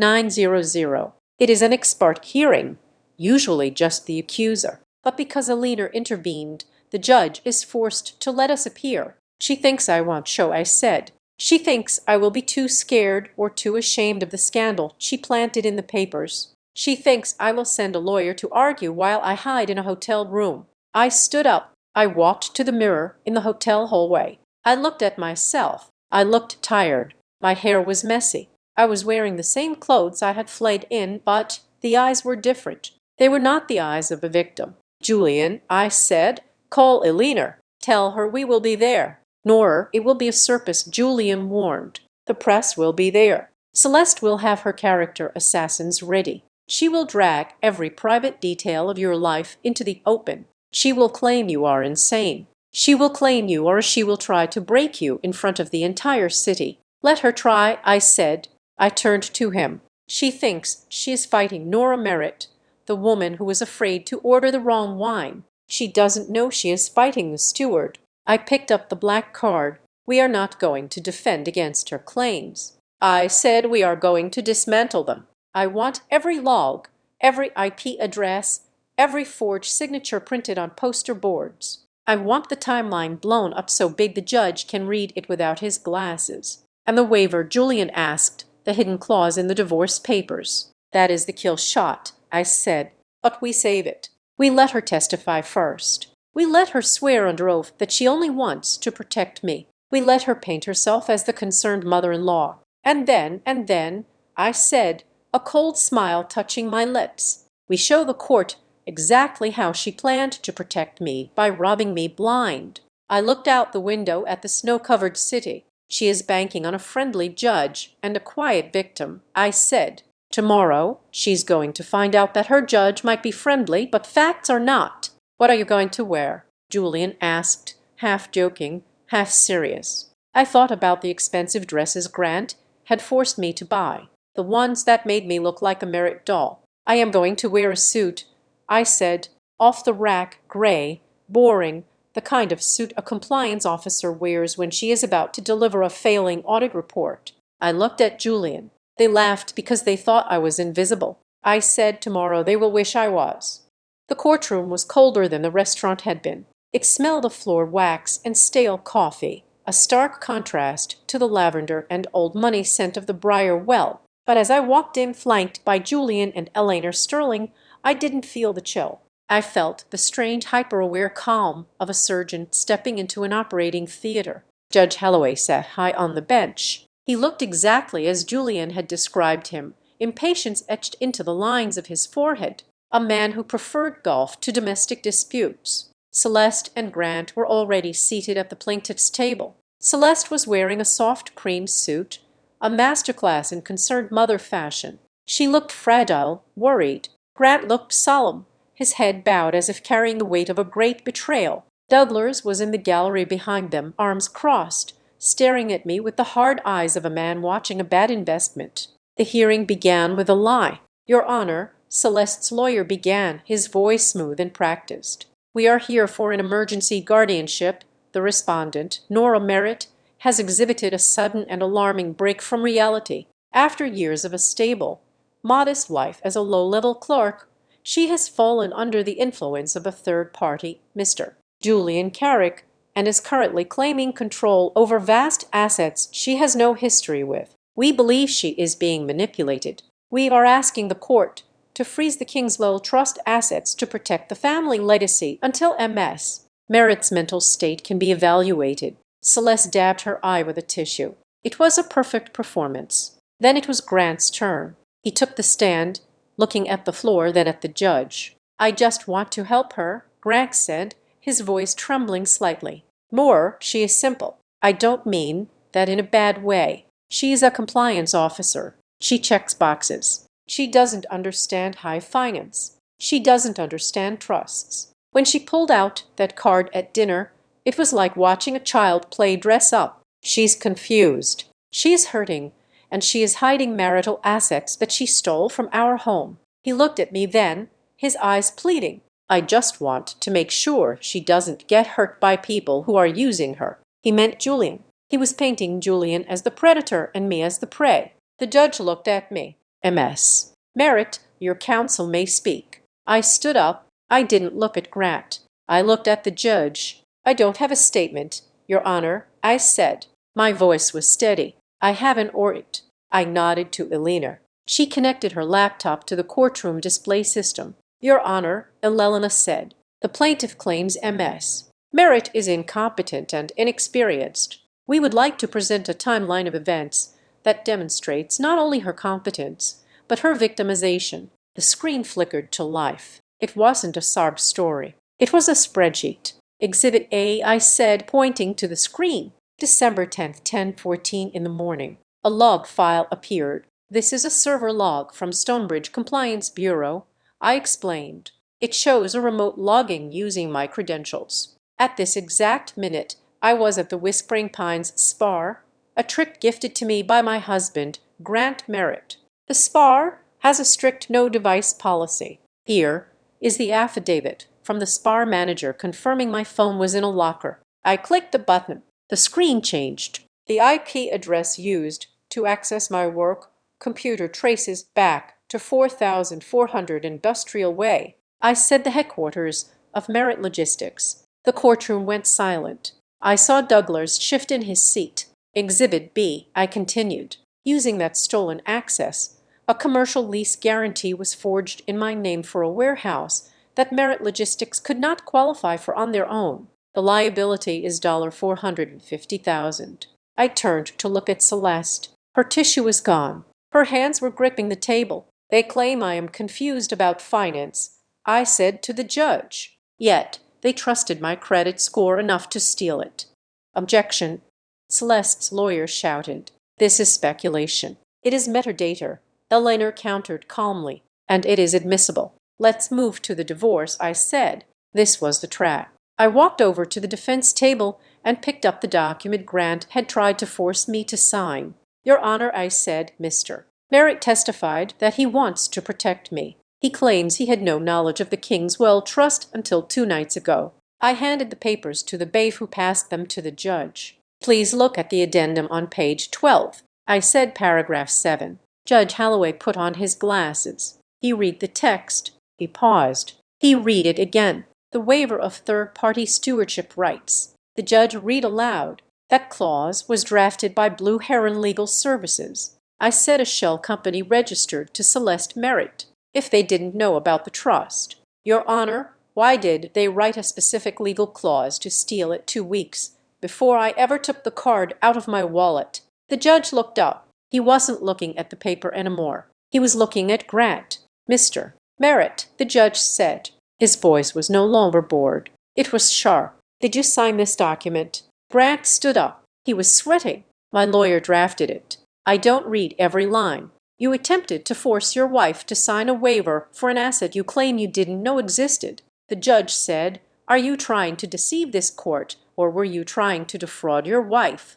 Grant opened his mouth, but no sound came out. It gets worse, Eleanor interjected. She stepped forward. Your Honor, regarding the plaintiff's request to control the marital assets, we would like to introduce the prenuptial agreement, the one Douglas Merritt insisted upon. Douglas froze in the gallery. Section 4, Eleanor recited the Family Protection Clause. It states that any party who commits a felony act of fraud or forgery against the other party immediately forfeits all claims to marital assets and spousal support. A collective gasp went through the room. It was the sound of air leaving the lungs of the Merritt family. By forging Nora's signature on the lease, Elena said, and by attempting to defraud the trust via the divorce decree, Grant Merritt has not only committed a felony, but he has also triggered his own prenup. He has disinherited himself. Celeste stood up. She couldn't help herself. The mask was gone. She is incompetent. Celeste shrieked, her voice cracked, high and desperate. She is a clerk. She doesn't know how to run a legacy trust. She will ruin it. The trust needs a guardian. I am the guardian, I said. I walked to the table and picked up a single piece of paper. It was old. The edges were yellowed. This is a letter from Willer Kingswell, I said. Notarized 3 days before she died. I read it aloud to my Nora. You have the heart of a steward, not an owner. You watch, you protect, you account for every penny and every truth. They will think you are weak because you are quiet. Let them think that silence is how you hear the tumblers of the lock fall into place. I lowered the paper. I activated the stewardship key in accordance with the trust's bylaws. I said, I didn't steal this legacy. I was waiting until I knew who was real enough to share it with, and it turns out there is no one at that table. I pointed to Grant and Celeste. They don't want to protect the trust, I said. They want to loot it to pay off the debts of their failing logistics company. That is why we are here. Judge Holloway took off his glasses. He set them on the bench. He looked at Celeste, then at Grant. Motion for guardianship is denied. The judge ruled his gavel did not bang. He simply set it down with a finality that echoed louder than noise. Furthermore, I am referring the evidence of digital forgery and the lease documents to the district attorney's office for immediate review. I am also issuing a temporary restraining order preventing any member of the Merritt family from coming within 500 ft of MS, Kingswell, or the trust assets. Court is adjourned. The words hung in the air. Douglas Merritt slumped back in the pew, his face the color of ash. He wasn't looking at me. He was looking at his shoes. He knew what a DA investigation meant. It ment verdicts. It meant the end. Celeste sat stone still. She stared straight ahead, her eyes glassy. The game was over. The socialite queen was just a woman waiting for a subpoena. I turned to pack my bag. Grant rushed the railing. He didn't come over the bar the bailiff stepped in, but he leaned in close, his face pale and wet with sweat. Nora, he whispered. It was a frantic, terrified hiss. Nora, please, you have to stop this. I can fix it. I was forced. Mom made me do it. You know how she is. I didn't want to hurt you. I stopped. I looked at him. I looked at the man I had loved for 5 years, the man I had cooked for, the man I had tried so hard to be good enough for. He was pathetic. He was a 40-year-old boy blaming his mother for his own greed. No one forced you to sign those papers 2 weeks ago. Grant, I said softly. I was scared, he pleaded.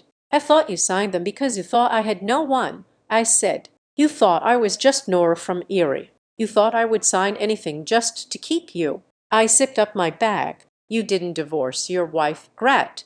I said you divorced your only safety net. I turned my back on him. I heard him call my name one last time, but it sounded like it was coming from underwater. I walked down the aisle. Julian was waiting for me at the double doors. He didn't smile. He didn't high-five me. He just held the door open, his eyes full of a quiet, steady respect. We walked out of the courthouse. The heavy doors swung shut behind us, muffling the chaos of the courtroom. Outside, the snow was falling again, big soft flakes that muffled the sound of the city. The air was cold and clean. I stood on the marble steps and took a deep breath. It felt different than any breath I had taken in years. It didn't catch in my throat. It went all the way down. I reached into my pocket and pulled out the matte black card. I ran my thumb over the raised letters. Kingswell's stewardship. It wasn't a weapon anymore. It was just a tool, a key. I slipped it back into my wallet right next to my library card. I looked at Julian. Are you okay? He asked. Yes, I said, and for the first time, I meant it. I looked back at the courthouse, knowing that inside the people who had laughed at me were now sitting in a silence so loud it would deafen them. They laughed Because they thought I was invisible, I said, watching the snow cover the gray concrete. Today they are quiet because finally they had to look at me. Thank you so much for listening to this story. I would love to know where you are tuning in from. So, please drop a comment below with your city or country and let me know what you thought of Nora's Revenge. Don't forget to subscribe to Azad Revenge Stories. Hit that like button and smash the hype button to help this story get heard by even more people. See you in the next one.